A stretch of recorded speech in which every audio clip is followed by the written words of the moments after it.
Às vezes, temos que abrir mão do que preferimos manter conosco por muito mais tempo. Maldita seja minha sorte. Valeria a pena manter sentimentos que já tiveram seu tempo? E se não valer, como esquecê-los? Escondê-los? Não creio ser o único com essa dúvida. Muito menos sou o único que tenta encontrar uma maneira de obter a resposta.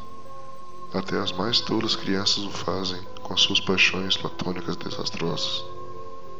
Qual a diferença entre essa criança e eu a respeito de emoções desconhecidas e esse tal controle de sentimentos?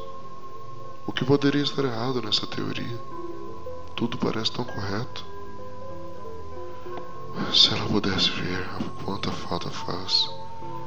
O meu enredo dorme e somente com a sua voz despertaria.